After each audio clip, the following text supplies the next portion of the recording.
കഥയിലെ രാജകുമാരിയും ഗോപകുമാരനും ഒന്നാവാൻ പുഴയിലെ പൊന്നോളങ്ങളിൽ അവരൊഴുക്കി ദീപങ്ങൾ.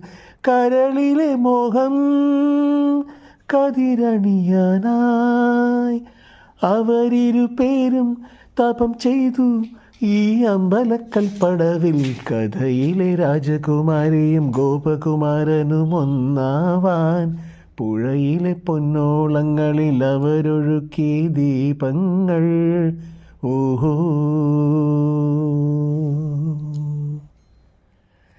ശ്രീലകം വാഴുന്ന ദേവി, പ്രാണമന്ത്രമുണർത്തുന്ന ദേവി, തപസ്സിരിക്കും സ്നേഹമനസ്സുകൾക്കാശ്വാസമേകി.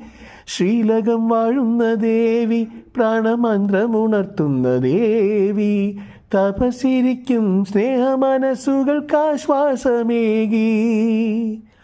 ഒഴുകുന്ന ദീപങ്ങൾ, തൊഴുകൈ നാളങ്ങൾ, അതു കണ്ടു കൈനീട്ടി തിരുവരമേകാനായി അന്നാതിര തിരുതാലി ചാർത്തിയ കല്യാണമായി.